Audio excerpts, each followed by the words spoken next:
computer.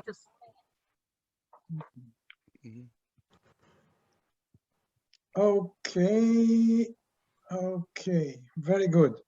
All right, well, you should be seeing the title. Thank you all very much for joining in these arduous circumstances imposed by the virus and our paternalistic, incompetent governments in this country.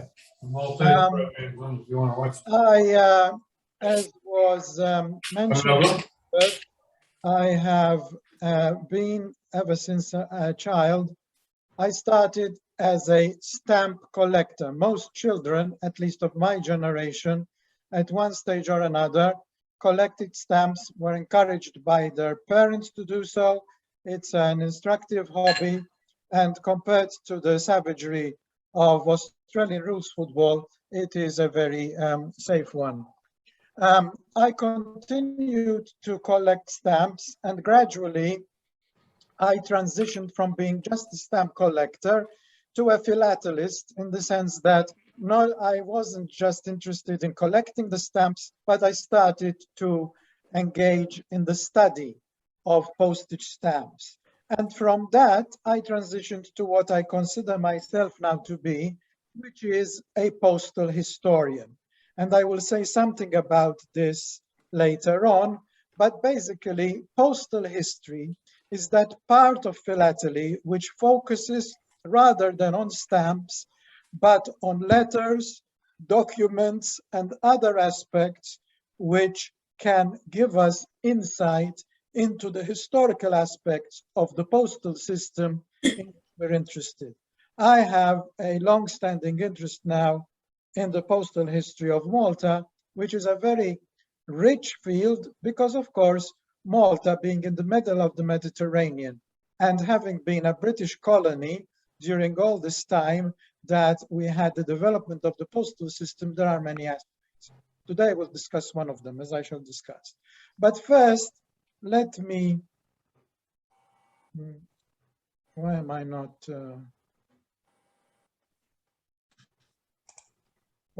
moving?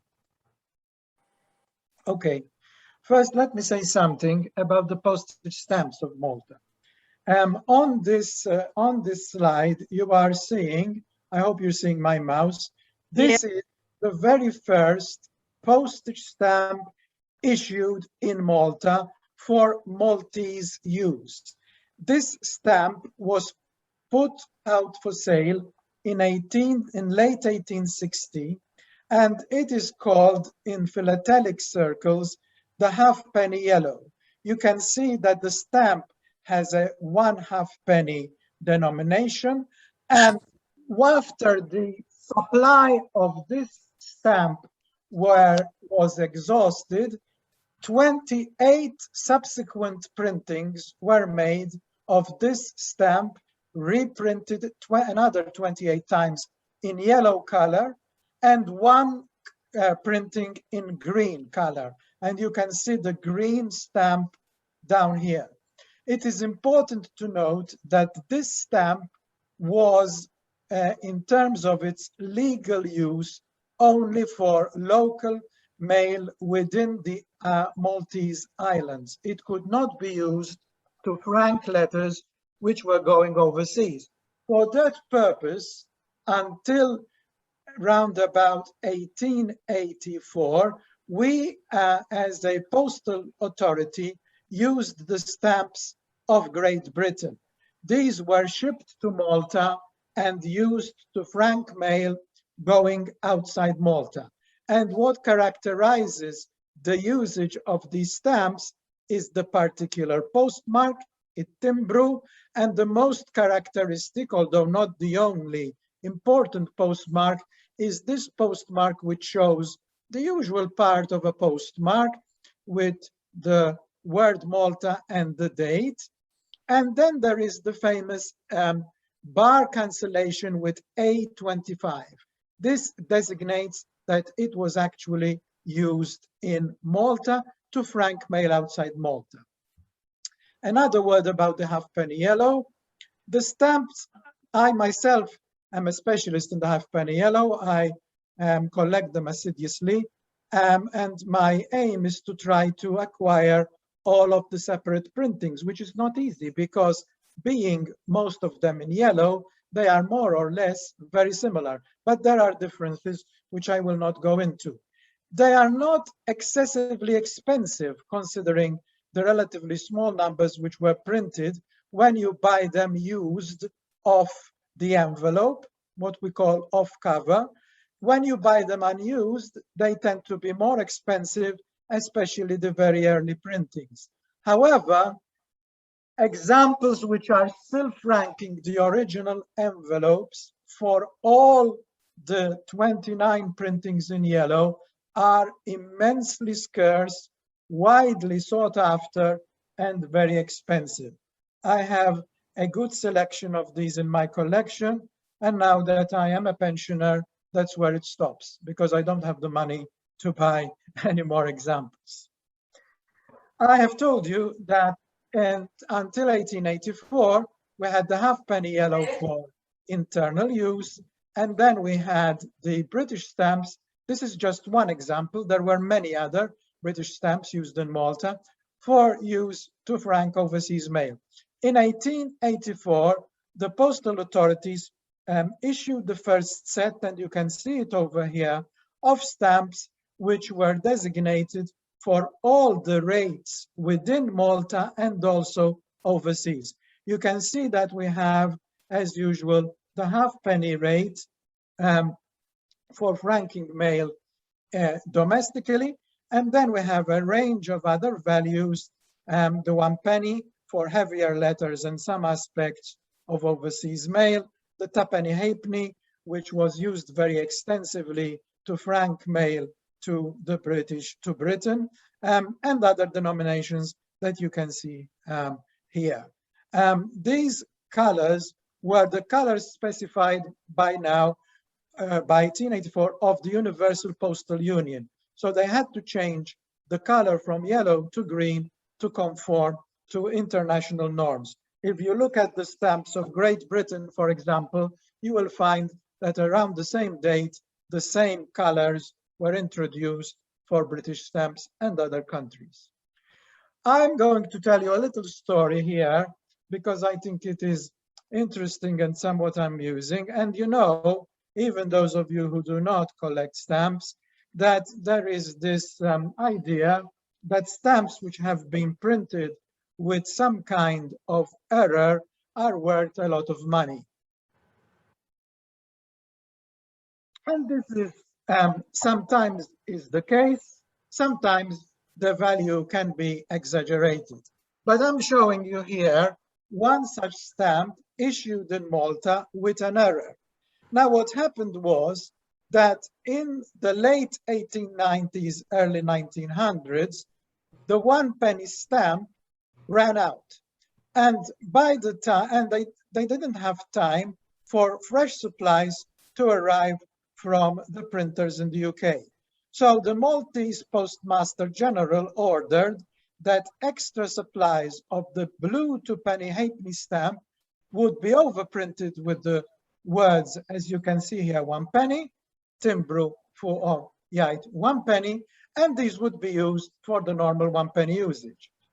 It is unfortunately the case that the postmaster was a little bit of a greedy fellow, and he organized that one stamp in each sheet of these overprinted stamps would have the word penny misspelled, as you can see on the stamp here, smack in the middle of this block from my collection. This was so that he would then buy all the stocks and sell them to philatelists. By 1900, philately was already a very widely established pastime and make himself rich.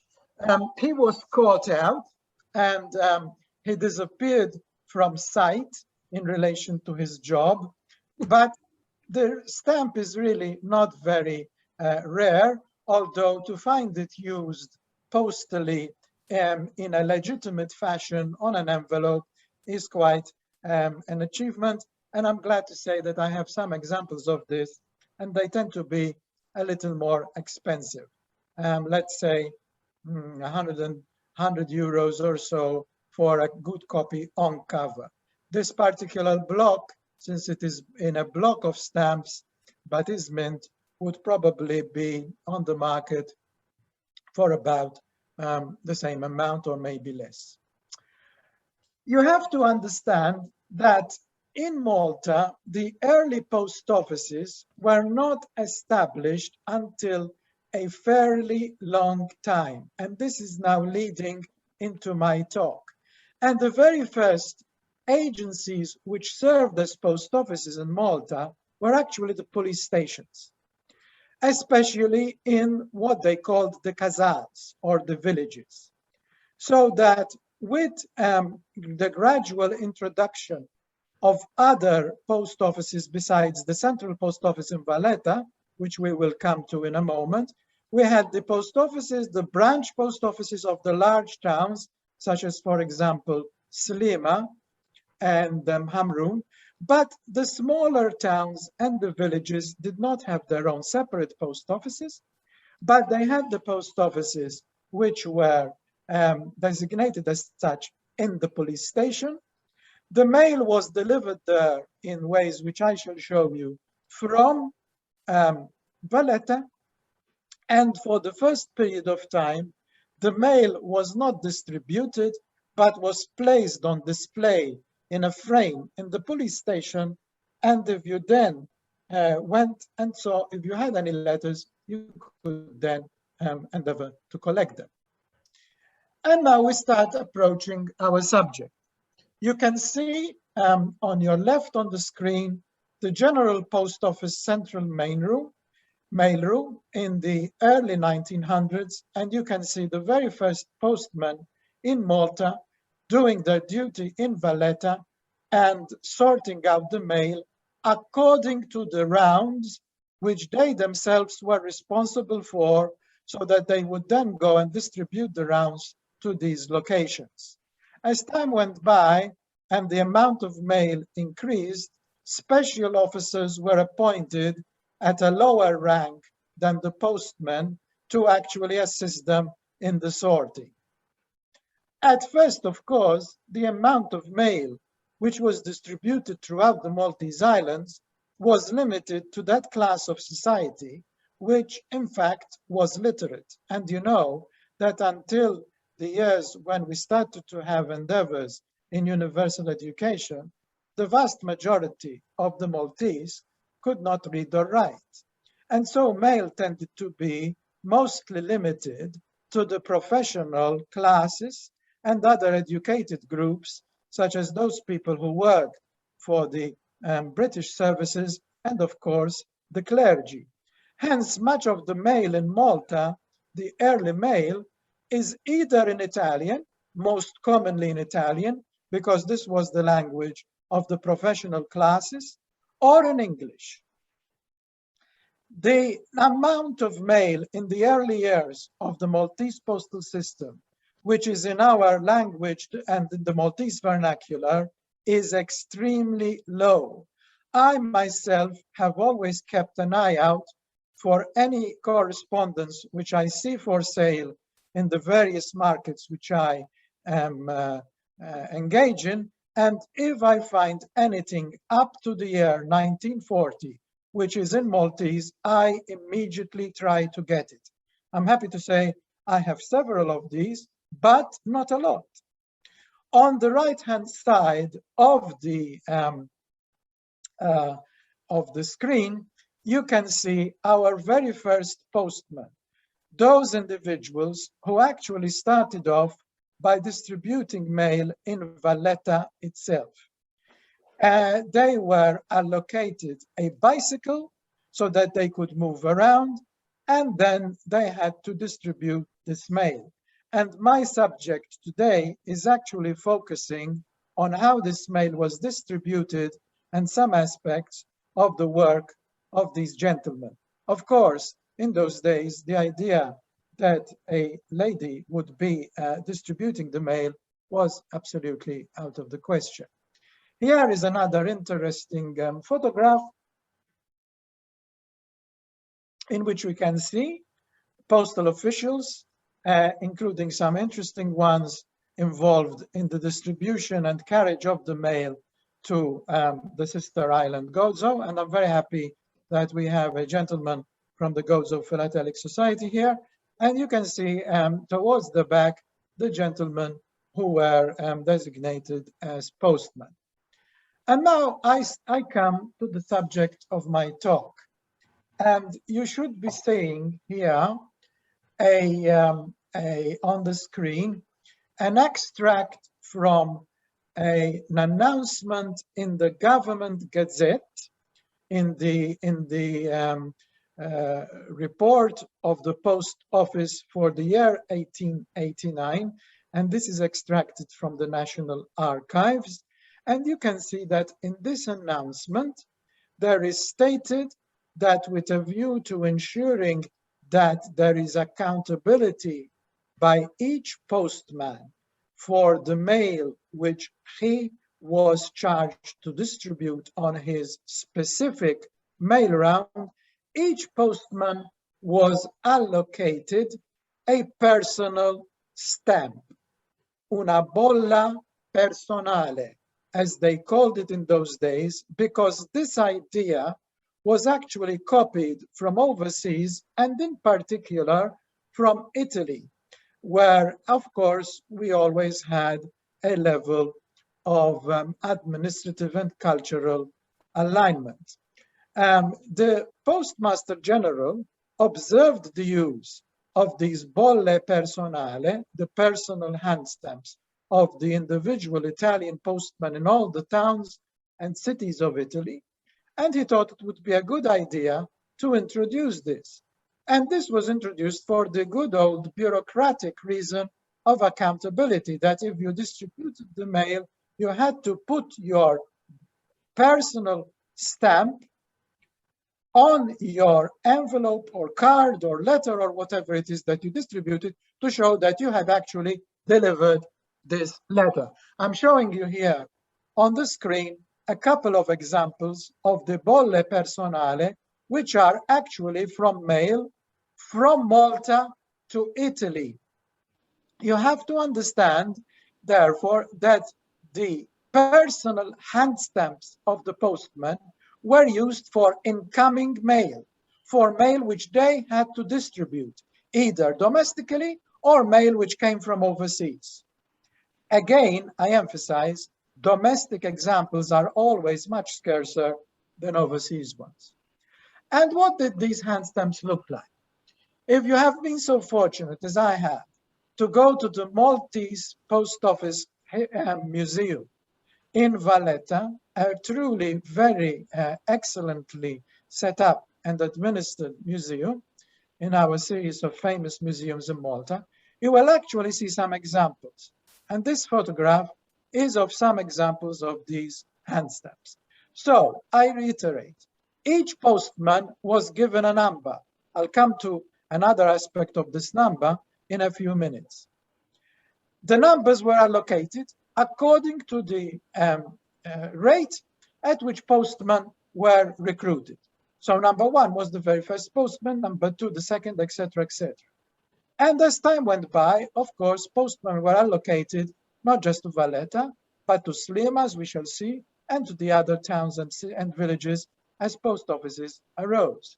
You can see that the hand stamps are all made of a handle, generally of wood, and a metallic component on which was embossed the particular number of the postman. You can see that this number, as you see it in the photograph, is, as you can expect, a mirror image. The postman carried with him, or actually stamped himself in the main post office of Valletta, an ink pad, and he would ink his personal hand stamp and frank the mail, in addition, of course, to the other postmarks, some of which I have shown you before. You can see here that as time went by, the personal hand stamps of the postmen, as more postmen were recruited and more hand stamps were required, somewhat changed in their shape and form. And the study of these handstamps is one of the most interesting examples of postal history research in Malta and Gozo. And I shall say something about research from my point of view towards the end of this talk. Now, I told you that each postman had his number. His number was not initially what characterized him via the hand stamp. The number was actually placed on the collar of each postman's uniform. And on this slide here, you can see the uniform with the collar of postman number 55, and you can also see his personal hand stamp together with an example of the hand stamp on an envelope which he franked. It is interesting to me to note that the hand stamp of number 55 on this envelope is a little bit faint, and I have many examples of number 55 to various parts of a letter, and I can tell you that in most instances they are always faint. And I think that Mr. Postman 55 needed to put ink into his ink pad, but always omitted to do so. Here is a very interesting article from a Maltese newspaper in 1957, and I regret that I do not know which paper it is, because it was published in 1957, and only the article without the title of the newspaper is available to me. But this article is fascinating because it is about postman number 1, the very first Maltese postman, L-ewwel postier. This, incidentally, is the only example I have found of the actual Maltese word for postman. Before reading this, I didn't know that postmen in Maltese are called postier. It is an interesting article. You will be able to read this article. I should mention that my slides are freely available to anybody who is interested in them, and I'm sure can be distributed by the society secretary. So this is a very interesting article. And in this article, this gentleman, Mr. Giuseppe Zammit, talks about his early years as a postman in the 1890s. Obviously, by the time the 1950s came about, this man was very old, and of course, today he is looking at us from heaven. Here are some other of our postmen. Here, for example, on the upper left is Gio Maria Fenech, who was appointed as a second-class postman in July 1935. He was number 39. Number 11, postman 11, Joseph Saliba, was very interesting because he was one of 2 postmen in his family. He was number 11 and he operated in Valletta, and his brother Paul was postman number 9. Here is Willie Sestito, a rather rare name in Malta. He was postman number 42. And there is Mr. Grech, one of the later postmen, postman number 69. Now let me talk a bit about these hand stamps and what interests us as postal historians in these intriguing markings. You can have, for example, the same address, but different postman stamping the letter. And I had told you, of course, that each postman was allocated a particular round to distribute the mail with his particular hand stamp. However, things don't always turn out 100% well. And sometimes postmen do get sick. And even in those days, they had some rights that they took holidays. So of course, the mail has to go on. So in some instances, you will find that more than one postman is allocated to certain addresses. It is always interesting for us historians to try to assess how the mail was distributed and by whom. I will show you interesting examples of this. Here is a very interesting example of the high level of service which the Maltese postal authorities had in these early days. You can see here two examples of mailings in which there is more than one hand stamp on each of these envelopes. What has happened here? What has happened is that the delivery did not succeed, and when the postman came and knocked on the door, there was nobody home. And the postman was obliged to ensure that the mail was delivered, because otherwise he'd be in trouble. So he would take the mail back, the mailing back to the post office, and then try again. Sometimes the new attempt would not be done by the same postman, but by another one. You can see here that we have examples with two attempts. My good friend, Mr. Hadrian Wood, who is one of Malta's foremost philatelists and postal historian, he lives in Sliema. He's a very eminent and widely knowledgeable Maltese philatelist. I have visited him many times. He has an example, and it is an article he has written, of 5 separate attempts being made to deliver the mail. Imagine how dedicated they were. I wish that the postal services and the carrier services of today were half as efficient. I could say a lot about this, but I don't want to waste time. I'm going to now give you some examples from my own collection of hand stamps as to how these can be of interest. I am showing here, I wonder if I can minimize this, this bar I've got here. It's obstructing part of my screen, that's all. Oh yes, let me do this. I am going to show you here, I'm showing you here, it is just a small portion of part of my collection, which involves the correspondence of the very important and very rich Preziosi family in Malta during the first 40 years of this century. They were, as you know, a family of the Maltese nobility. The most famous of them all, of course, was Luigi, the 8th Count. Luigi Preziosi was, as you perhaps know, an extremely famous and very able ophthalmologist. He was a doctor, he was a noble, and as such, he represented the nobility in the first Maltese parliament on behalf of the political party which became the current Nationalist Party. They had several residences, and I'm showing you here some correspondence, which in my collection is also franked with the relevant postman from their residence in Sliema, their residence in St. Julian's, and their residence in Floriana.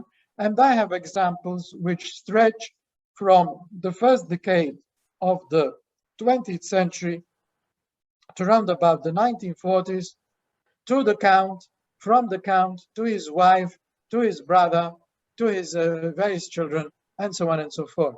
Very interesting to read also some of these where the letters are still intact.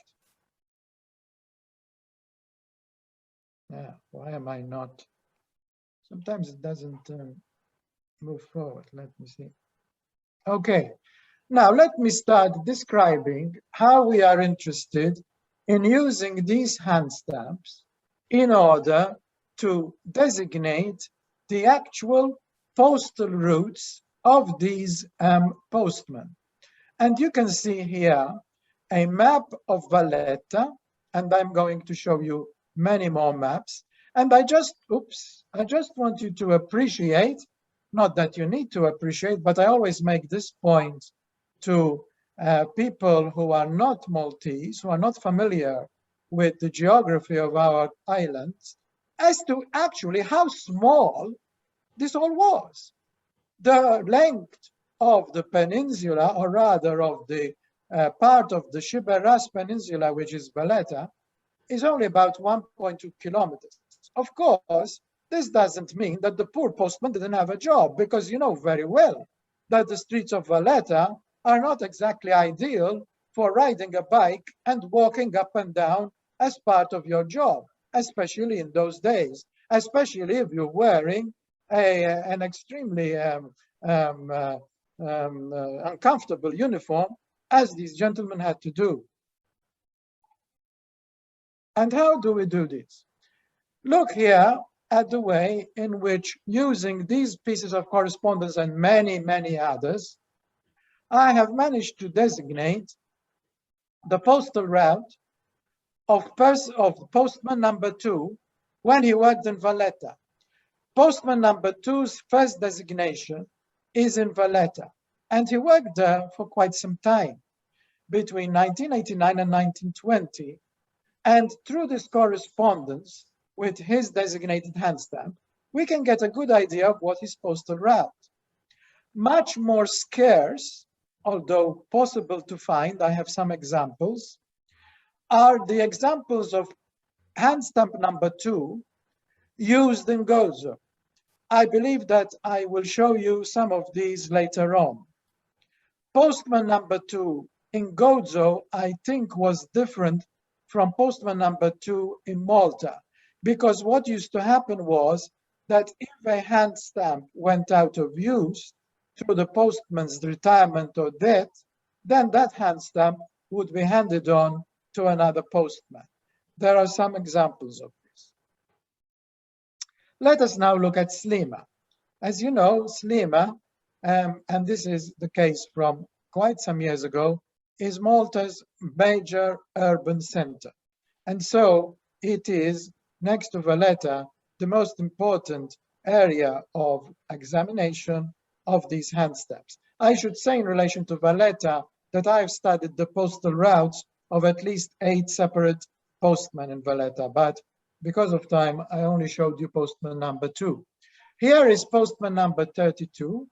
This hand stamp was only used in Slima. For quite some years, 18 years, he was active over there. And you can see several examples of mail, mostly in the form of postcards.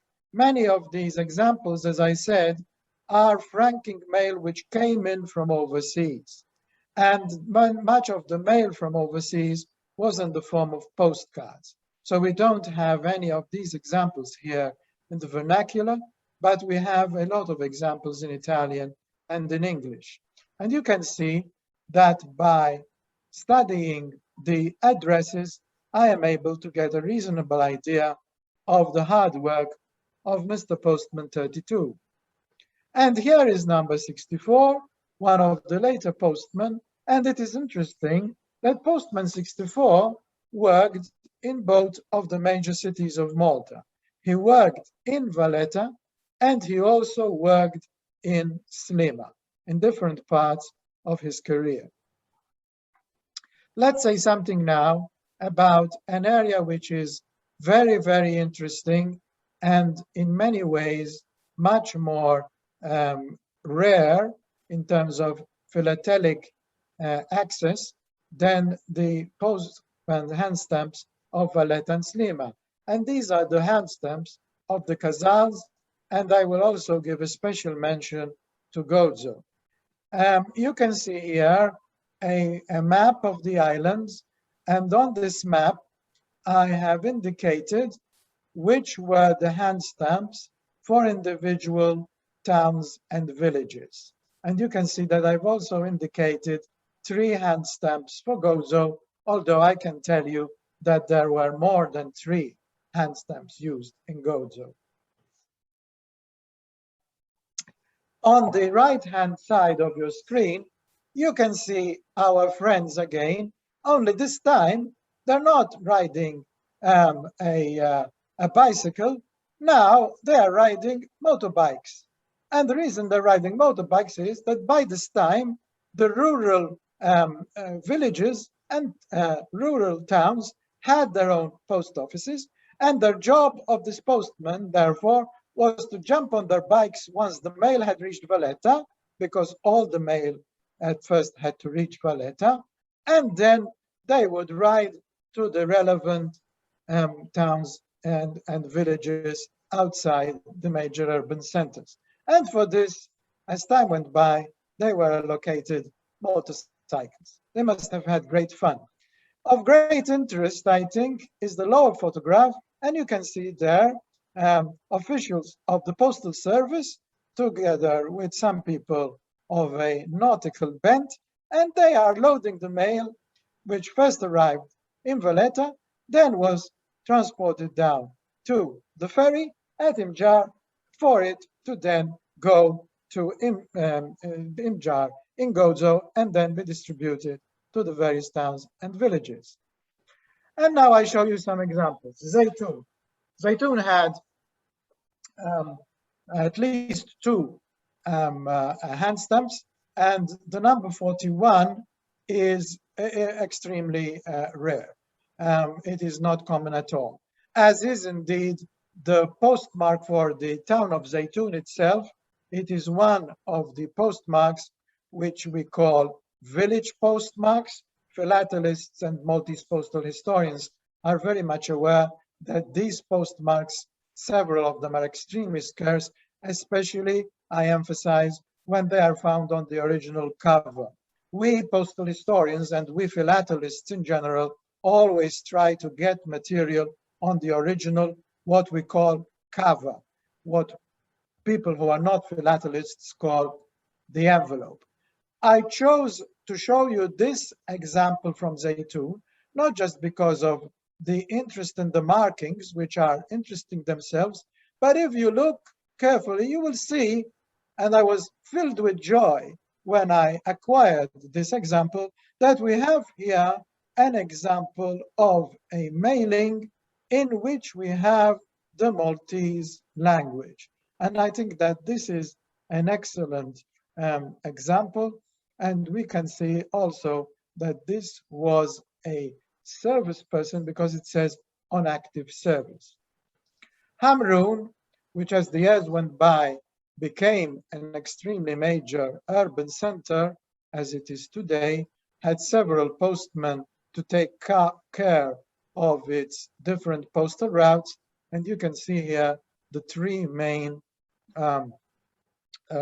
designated postmen for Hamrun, measures 36 and 55 and 68, and observe my previous comment about Mr. 55, that he has a rather faint hand stamp compared to his esteemed colleagues. Sorry. And now we come to Gozo. I'm happy to say that I have examples of most of the hand stamps of Gozo, and I say I'm happy to say because many of them, most of them are extremely scarce. There are about 8 hand stamps which are specifically used in Gozo. Observe on the left-hand side, lower down, hand stamp 67. Until 30 years ago, when this aspect of postal history was already under active research, the literature specified that number 67 had not yet been found. Today we know of some 20 examples of number 67. Albert Farrugia has 2 of these examples. And I could wish I had more because they are extremely scarce. Observe on the right-hand side, Mr. Postman 2, when he was, when this was in Gozo. I'm trying to see, no, I don't have, I thought I had his name. Oh yes, here he is, Mr. Zarafa. Mr. Zarafa, when he was working in Gozo, was allocated also the number 2. The years were from 1923 to 1948 in the areas of Ain Silem, Imjar, and Shawkia. And they are not impossible to find, but they are scarce. And I always keep my eye open. I would prefer not to go without wine for a couple of weeks than to forego the opportunity to get Mr. Zarafa once more into my collection. Look at the three cities, our famous three cities, and you can see here an early example in the shape of number 9, which you can see there. And you can also see a much later hand stamp in the form of number 71. And as we approach the end of the use, and I shall say something about the end of the use, we come to number 73, and he had this round here. No wonder the poor guy could have done with his motorcycle, because he had to go from Kirkop to Randy to Zurich to Safi and go over all the little country roads connecting, at that time, these are small villages. And so I have approached the end of my talk. It has gone much more quicker than I anticipated. Now, let me tell you about the end. So during the Second World War, of course, our country was under severe stress. At the moment, we are going through another war, and we are all under severe stress. I don't know if we are more or less stressed than our forefathers who had to bear the brunt of bombing. But of course, the mail had to be delivered. But during the war, the regulation came out that if necessary, the postman didn't have to frank their mail because the conditions were arduous, and putting them under the increased risk of having to stamp their mail when they delivered the mail with their hand stamp was considered to be an excessive measure. And so the use of hand stamps after the war started to peter out. And in fact, hand stamps in the post-1945 period are extremely scarce, in my experience. And I wish I had more of them. The use of hand stamps was totally discontinued in 1949. In that year, there were reforms of the postal system, and the hand stamps were, as I said, pretty much an allocation based upon the fact that the postman had a number allocated to their uniform. The new uniforms didn't have the number, and the hand stamps were discontinued. I hope that you have found, perhaps not to the same level of interest or enthusiasm that I have, that these hand stamps show us an interesting aspect of our social history in Malta, in the sense that we discover how the whole postal system was organized, and we can gain some recognition of the individuals who have contributed to this system, which I am absolutely sure is more efficient today, was more efficient 100 years ago than it is today. I have made this, along with other postal historians interested in Maltese postal history, one of my several postal history interests, and I am glad that it has been awarded a medal, actually more than one, but not at a very high level. I got this medal quite some years ago, and probably if I had to do the display today, I would do it a bit better. But I was very happy that at the Canberra Stamp Show, I was awarded a medal for my display of personal hand stamps. And if you go to the email, to the web address, which you can see on the bottom of this slide, you'll be able to see it if you have the slides. You will find my whole display publicly available, about 120 pages of material, which is much more extensive than you have been informed this evening. And there are some other articles which were published even in the Maltese press. And our Malta Study Circle, based in the United Kingdom, but with representatives in many countries, including Australia. And of course, I have mentioned my dear friend, Mr. Hadrian Wood, who has a collection which has all the hand stamps, with the exception of one, number 51, of which there is only one dubious example existing. I myself lack several, but some time ago, the brothers, Patrick, which you can see there, Adrian and his brother, I'm in correspondence with Adrian, compiled a book of the Malta Study Circle describing these hand stamps, in which my articles on these hand stamps were also mentioned. I have to say that there are several conclusions in this book which I, as a person who claims some expertise in the field, don't agree with, but it is a valuable resource. And if you want to go to the Maltese Postal Museum in Valletta, they will sell you one, I think, for the princely sum of 30 or 40 euros. I believe that that is basically all I had to say, and I thank you very much for your attention for what unquestionably is a somewhat esoteric subject. Perhaps I should stay with the screen shared in case I need to refer to it and somebody has some question or